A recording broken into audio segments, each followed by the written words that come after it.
Está Federico Pastrana en línea, es licenciado en Economía, profesor de Macroeconomía, asesor económico en temas macrofinancieros y laborales. Me parece que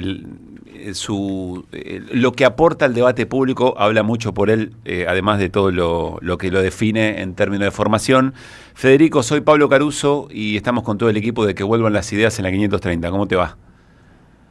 Hola Pablo, hola equipo, ¿cómo andan? Gracias Federico por atendernos. A ver, todavía no hay cabal certeza de a qué se refiere el gobierno, o sea, no está presentada la reforma laboral, pero vos tenés alguna intuición por dónde va a ir y qué cosa puede ser medio blef.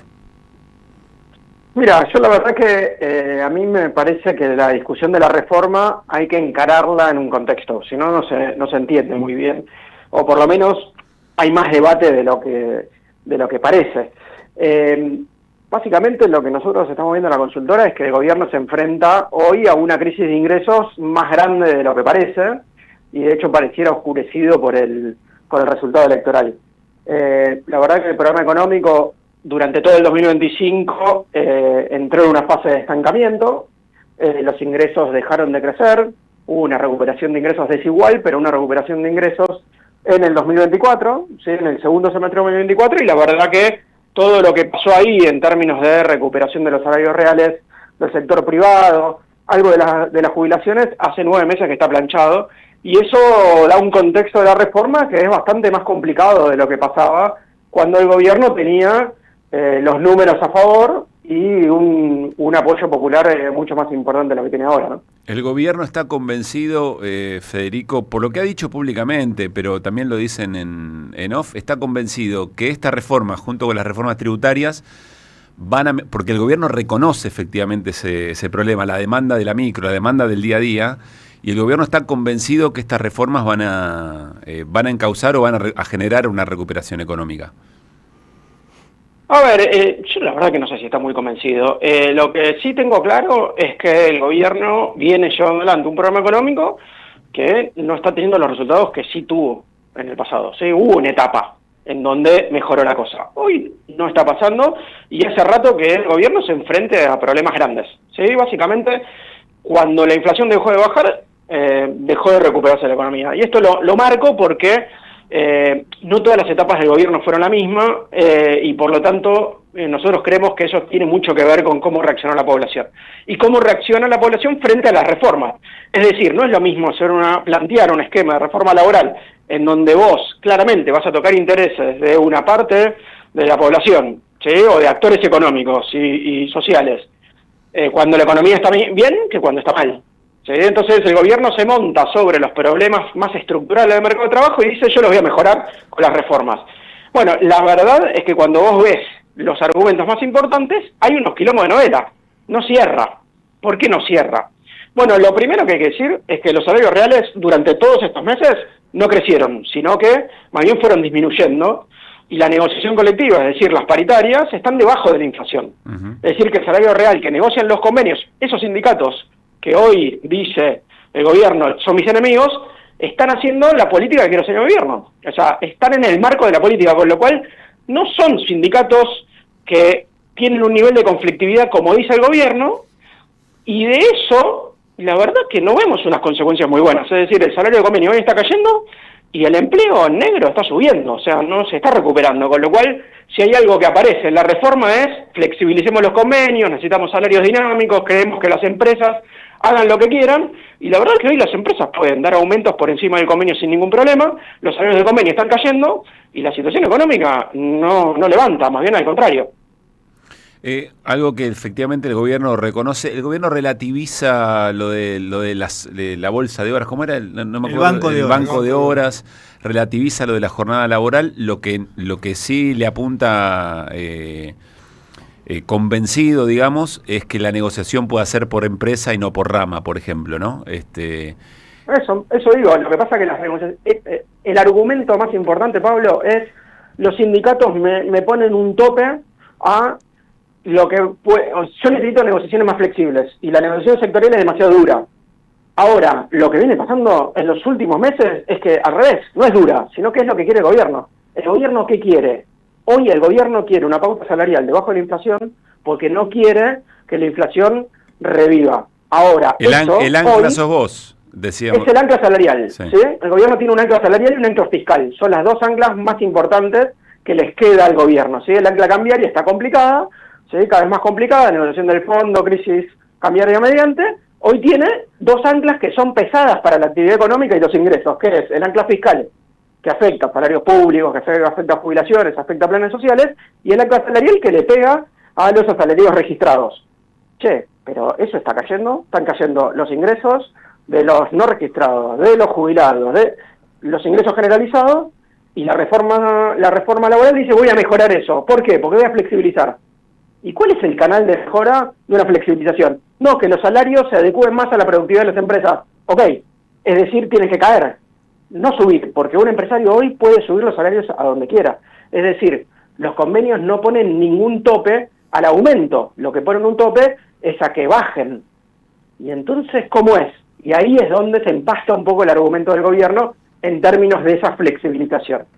Y eso te lo digo, Pablo, sí, analizando la coyuntura. Si vos analizás otros periodos históricos, como los 90, en donde efectivamente hubieron aumentos por productividad y flexibilización de las condiciones de la negociación colectiva, decís, bueno, che, cartón lleno, ¿no?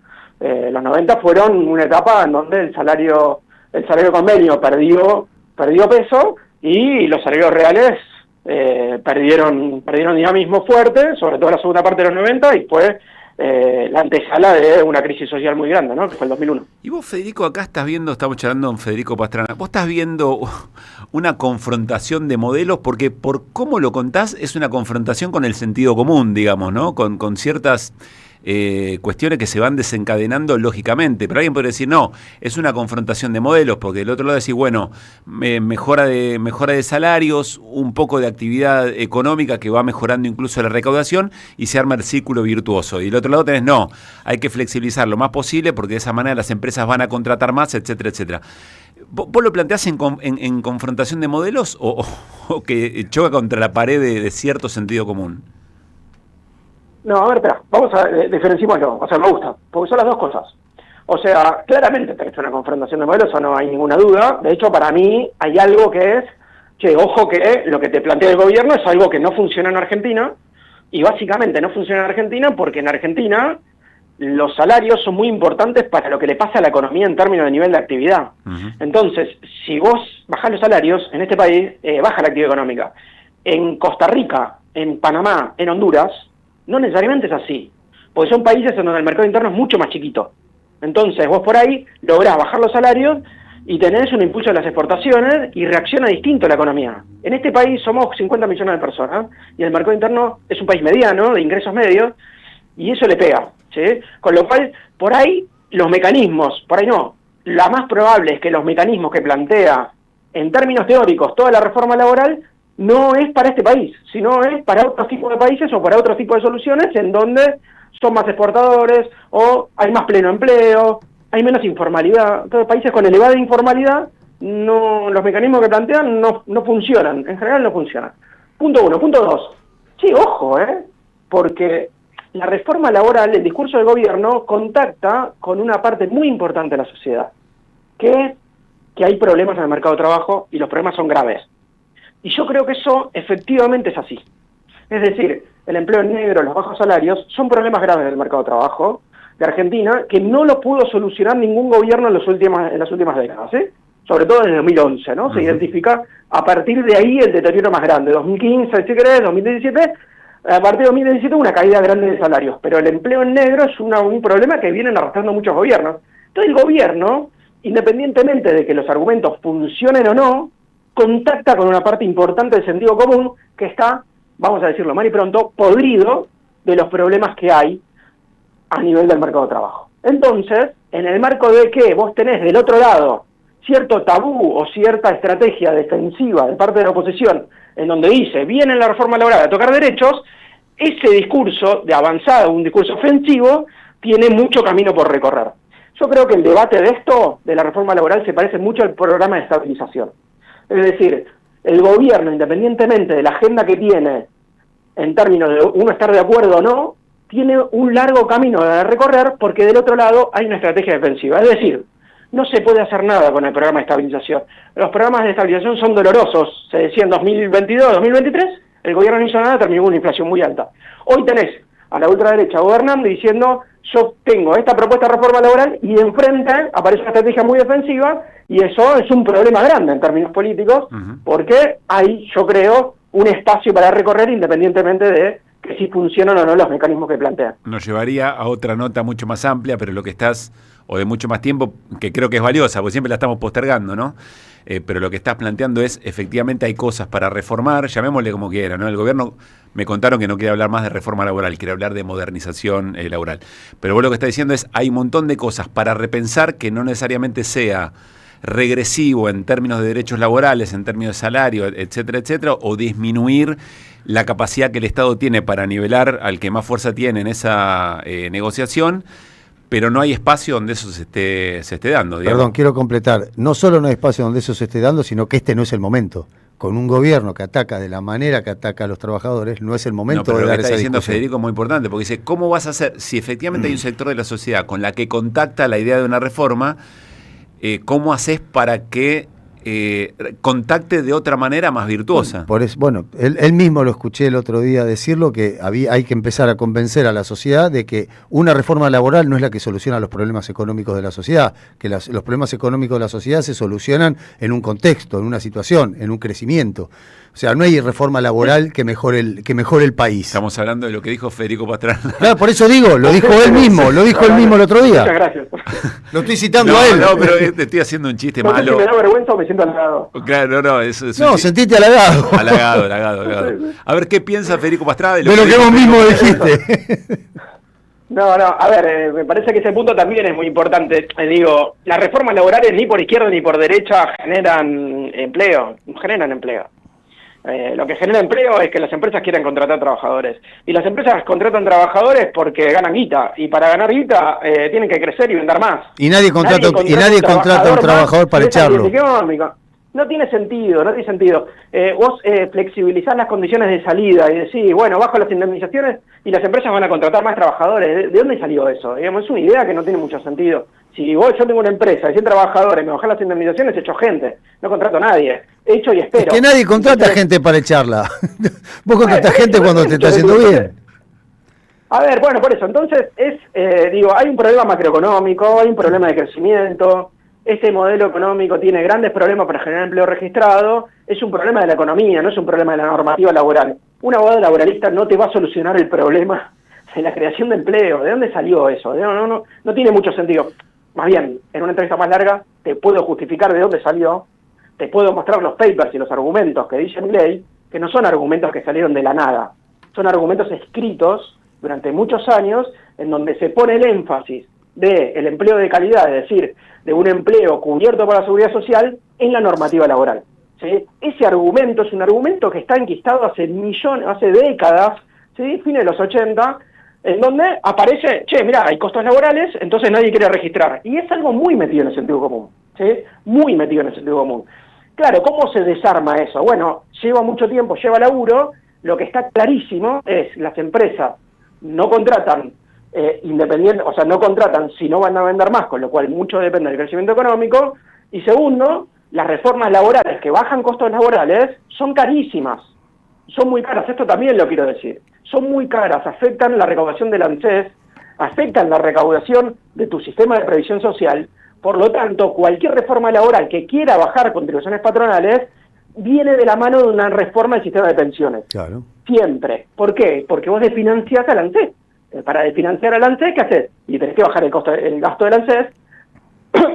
Por lo tanto, esta discusión, al fin y al cabo, está discutiendo cuál es el nivel de jubilaciones, cuál es la cobertura de las jubilaciones, cuál es el nivel de asignaciones familiares que tiene que haber, independientemente de los efectos en el mercado de trabajo. Y sumo un tercer punto, Federico, que es que muchas veces, cuando se habla de reforma laboral, se le está hablando a un montón de personas que nunca en su vida tuvieron un trabajo formal desde hace décadas. Entonces, esa es la forma también de donde vos conectás, diciendo, estos tipos dicen, bueno, por ahí alguna vez me toca a mí, ¿no? Entrar a una empresa y que me pague las vacaciones, el aguinaldo, todo lo que me viven hablando y que yo nunca recibí. Entonces, ahí hay otra forma de empatizar con un sector de la sociedad. Pero te lo planteo diferente, peor, que es, vos me decís que no quieres aceptar esta reforma laboral porque te afecta a los derechos. Claro. ¿Los derechos de quién, maestro? De eso estoy hablando. Un empleo Claro. formal. ¿De qué me estás hablando? Entonces, el discurso de la oposición que dice vienen por nuestros derechos está hablando a un porcentaje no mayoritario del mercado de trabajo. Menor. Claro. Entonces, ojo, porque los discursos que se dicen que son una mayoría pueden ser de minorías, pueden ser discursos que tienen poco contacto con la sociedad y sobre todo no tienen iniciativa, que ese es el principal problema del peronismo hoy.